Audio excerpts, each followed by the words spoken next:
I did not have a fetish towards white men. Man. I don't know about this person, but I want to upset people. I wouldn't say we don't talk about our race. We do talk about it. I wouldn't say it's 100% misconception, at least that one. If you're that person in the comments. Hi guys, welcome to my channel. You are tuning with Cindy and my husband, John. Say hello. Hello. We are doing a collab today discussing misconceptions of interracial marriages.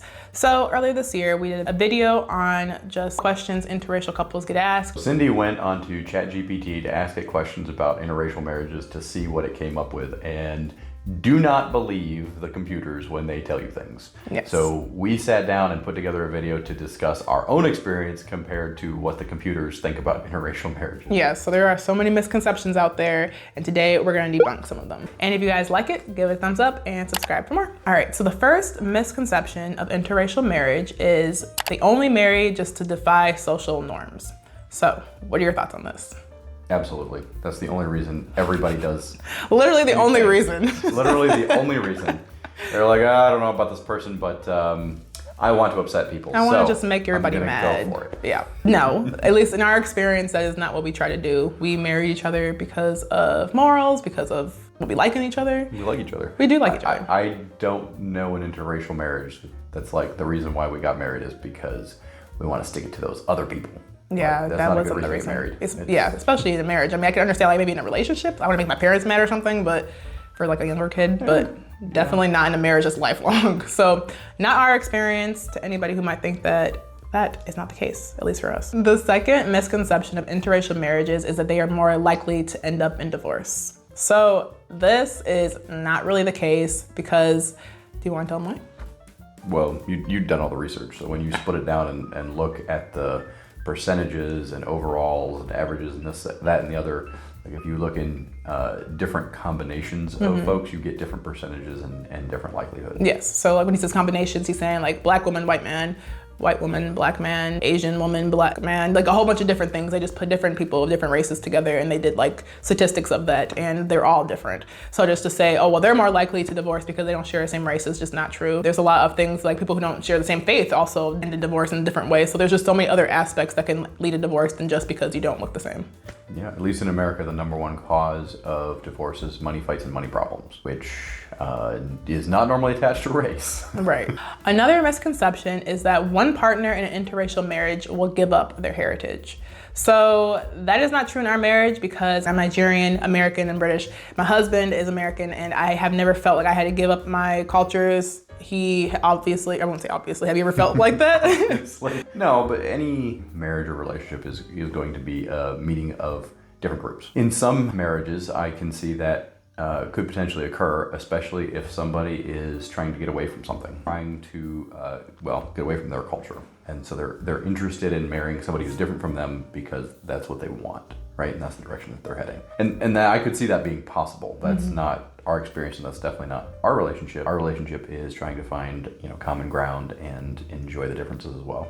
Yeah, and I think it's really good too. Like, for instance, John has been interested in learning more about my Nigerian culture, and we actually had a Nigerian-American wedding where we incorporated different things. So it's been actually cool to kind of combine the two. I never had to feel like, oh, well, I just can't share this with him because he doesn't want to. It was never been that. It's always been interest, figuring out different foods. You made my parents jollof rice, which is a Nigerian dish, for them once. So I really do appreciate the fact that you will go out of your way for that in terms of your culture. Do you feel like Well, you grew up in America, so you also have an understanding of that as well. And, there are some things that we've discussed and shared with one another. Yeah. We need to find you a turkey that you enjoy eating. You don't like Oh, I don't like turkey. I like ham. I mean, I like it when it's not dry, which is 90% of the time. So 10% is actually pretty good. 10% of the turkey is edible. Another misconception of interracial marriages is that race is always a source of conflict. So for us specifically, we have really not fought over our race. I mean, we might have had discussions about things, but I don't think we've literally had conflicts on things personally. No, it's much more where I leave my clothes and things like that. It's literally just different things of things we don't agree on. Not that's necessarily like, oh, well, I look like this and you look like that. Let's talk about it and fight. No, don't get me wrong. I'm sure couples out there might have disagreements regarding that. This misconception actually said it's always the source of conflict, which why would you ever use the word always? Oh, never say always. Never say always, never say never. Anyway, but every relationship, every marriage, every coming together of two different people is two different people coming together from two different backgrounds. Whether that's a racial background, what they look like, or somebody lived in the country, somebody lived in the city, Yeah. or whatever the differences in how they were raised in their own families, even if they look exactly the same, there will be conflicts. It is normal and inevitable. expected that people who are married to one another have conflict, period. Period, right? yeah. And so even if you're married to somebody who looks exactly like you, doesn't mean you have the same experience, and doesn't mean there's not going to be any conflict in your relationship. Yeah, no, totally. The bigger thing is being able to go through that conflict and focus on the fact that we're trying to come together, we're trying to love one another well, and we're trying to get to a point of common ground instead of looking for a reason to be angry at each other. Totally There's always agree. a reason. Especially because he's a man, I'm a woman, like even that alone brings conflict. This is the way we look at life. Like I had to learn so many things about, okay, a man doesn't think about it that way. Let me reshape my mind and vice versa. Like he had to do the same. So yeah, I think there's a lot of things that can bring conflict outside of race. So that's a misconception. Apparently one of the misconceptions about interracial marriage is that it's trendy, and so people are doing it because it's trendy. I don't know if I agree with, I definitely don't agree with that actually. I won't say that it's not trendy, like it's happening more than it was in the past, obviously. Yeah, I would say that it's, in today's society, it's socially acceptable, although there are now some people who are now being more vocal about how they think it shouldn't be acceptable. If you're that person in the comments, please don't. Yeah, you just This is don't, not your just don't. relationship. You don't need to be watching the video. It's not your relationship.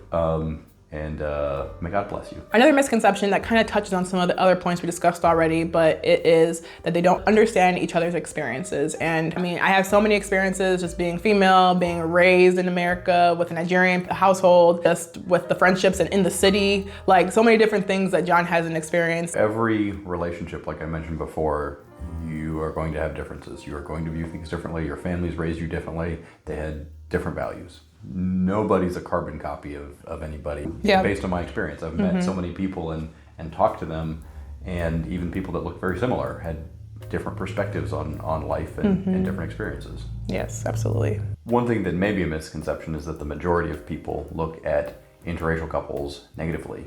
We get a lot more positive feedback, Yeah.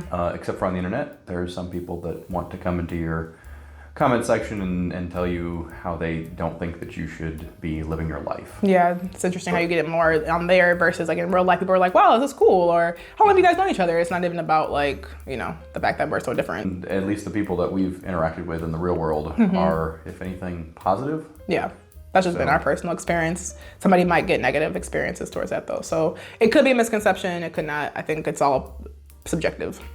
In my experience, it's definitely not the majority of people, at least in America. Yeah. Another funny, I would say, misconception of interracial marriages is that most interracial couples have a fetish towards the other race. I don't necessarily believe this. I did not have a fetish towards white men. I loved John. That's what I loved when I married him. And he was attractive to me. I loved a lot of qualities about him. So there's a lot of things I like, but like to say like, oh, well, I have a fetish towards all guys before him. No, that was not my thing. What are your thoughts on that? Yeah, I didn't have a fetish towards any guys before you ever. So that's true. I'm happy that's the case. I don't think we know any interracial couples that are like, that's my fetish. Like, Yeah. And then the other thing, the word fetish is I feel like it's weird almost. Like I think of people who like feet. So Okay, so we went there. That was a step in the wrong direction. So there's a big difference between like a fetish and a preference. So if somebody's like, yes, I find that group more attractive, that's not necessarily a fetish. That's a pretty strong way of putting it. And I haven't met and we know a number of interracial couples. we're friends with a lot of different ones. And different combinations thereof, and we've never come across anybody who's like, I have a fetish for that. Yeah, and even like when they were dating other people, at least from my experience of other ones, they didn't always date that race. Like they had other people that were different races. So I haven't experienced a lot of friends that say that's my fetish. But preferences are fine. He's my preference. Hopefully I'm his preference. Obviously. So I think that's perfectly fine to have what you like. So another misconception is interracial couples talk about race daily or often.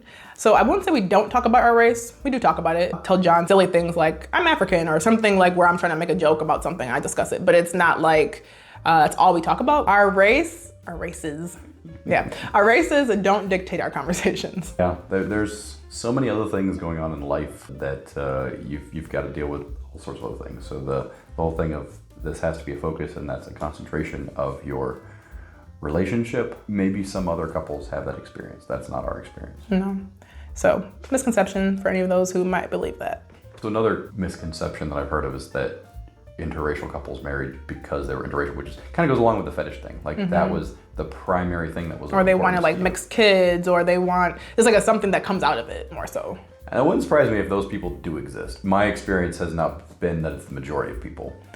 Yeah, I think in our experience, there's some people who I will say like just want it for a certain reason. Like when they like romanticize it, I've heard people say like, oh, I would love that because they, you know, they just have reasons. But like, I don't necessarily, in our experience personally, that was not why we married each other. But misconception, I wouldn't say it's 100% misconception, at least that one. Where's my white husband? Yeah, I've gotten a lot of women who comment, I want a white husband, and that's not really a fetish in my opinion. But at the same time, like, it's a preference. If that's what you want, yeah, there's nothing wrong with that. Yeah, so who knows? But good luck. Exactly. We hope you can find a good one. So we hope you guys enjoyed this quick video discussing some misconceptions. If you guys have any other questions, thoughts, anything else you want to talk about, leave it in the comments. Also, if you have any other video recommendations, John and I are on our content game recently, so we'll definitely do more videos in the future. And last note, John has a channel. If you guys are into DIY projects and other things, go subscribe. What is the name? Build, Test, Build. Yep, so if you guys want to see it, link down below because yes, apparently it's not searchable yet, unfortunately. Well, it's still in the works, it's new, so go subscribe and then you'll see more. So we hope you guys enjoyed it and we'll see you in the next one. Bye.